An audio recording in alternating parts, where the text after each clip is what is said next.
ছিল তাদেরকে পুলিশে ধরছে। আজ ১ মাস যাবত যারা জেল খাটতেছে মিশরে যাবেন তারা এই ভিডিওটি ক্লিক করেছেন। আশা করি মিশরের সম্পর্কে জানার জন্য এই ভিডিওটি সম্পূর্ণ দেখবেন। আমি কেন মিশর থেকে চলে আসলাম এত অল্প সময়ে, আমার সাথে কি এমন ঘটনা ঘটলো তা আজকে সম্পূর্ণ বিষয় তুলে ধরবো। আমি মিশরে গিয়েছিলাম পরিবারের তাগিদে, ভালো একটা স্বপ্ন নিয়ে দালালের কথা বিশ্বাস করে চলে গিয়েছিলাম মিশরে। আর মিশরে যাওয়ার অবস্থা পরে আমি বুঝতে পারলাম যে দালাল কত প্রকার হতে পারে, কি হতে পারে। তো বন্ধুরা, মিশরে যাওয়ার পরে আমি প্রথম একটা ধোঁকা খাইলাম। সেই ধোঁকাটা হচ্ছে যা আমার নিয়ে, যে দালালে নিয়ে গেছে আমাকে, নিয়ে যায় ওখানে ছেড়ে দিয়ে চলে গেছে, সে পলাতক।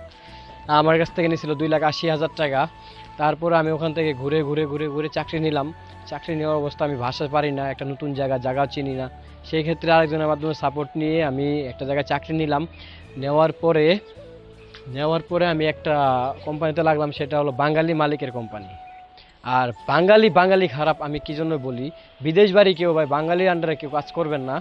বাঙালির মতো কোনো লোক বিদেশ বাড়িতে, মানে ওদের মতো, মানে ওরা সব কিছু পারে, সব কিছু পারে, বুঝছেন ভাই, যাদের ভিসা আকামা আছে। আর আমরা গেছিলাম ট্যুরিস্ট ভিসা, আমাদের কোনো ভিসা নাই, কোনো আকামা নাই। আমরা প্রায় পলাতক অবস্থায় ছিলাম। 2 মাস চাকরি করছি ভাই, ওই জায়গায় স্যালারি ট্যালারি কিচ্ছু দেয় নাই। স্যালারি মেরে দিয়ে তারা চলে গেছে ভাই। আর তারপরে ওখান থেকে আবার আরেক জায়গায় যায় ঘুষ দিয়ে চাকরি নিলাম। ঘুষ দিয়ে চাকরি নেওয়ার পরে 2-3 মাস চাকরি করলাম। চাকরি করার পরে আবার 1 মাসে স্যালারি দিল না। স্যালারি না দেওয়ার পরে আবার ওখান থেকে চাকরি বাদ দিয়ে আরেক জায়গায় গেলাম। যেমন ফোর সাইড চিনেন, যারা মিশরের থেকে ভিডিওটা দেখছেন তারা আমি বলছি, ফোর সাইড ইস্কেন্দেরিয়ায় গেছি, ফোর সাইড গেছি, আশেরামাদান গেছি, তারপর আপনার কায়রোতে কায়রোতে ছিলাম। এগুলা জায়গায় চাকরি করছি আমি। তো বন্ধুরা, আমি কি জন্য বলতেছি, যারা মিশরে যেতে চান, মিশরের অবস্থা ভালো না, মিশরে কেউ যায়েন না, ঠিক আছে? যায় অবশ্যই ধোকায় পড়ে যাবেন, কি করবেন জানেন না। এখন আমার এক পাশে আমার সাথে ছিল, তাদেরকে পুলিশে ধরছে। আজ 1 মাস যাবত যারা জেল খাটতেছে, তারা জেলে এখনো আছে, তারা মামলা চলতেছে, তাদের ফ্লাইট হইব 2-3 দিনের মধ্যে, ফ্লাইট হয়ে যাব। ওরা জেলে আছে এখন বর্তমান। তাহলে বুঝেন ভাই, এত টাকা খরচ করে মিশরে যাবেন অবৈধ বিষয়, এখন জেল খাটতে হইব ভাই, তাহলে বুঝেন কি অবস্থায় আছে।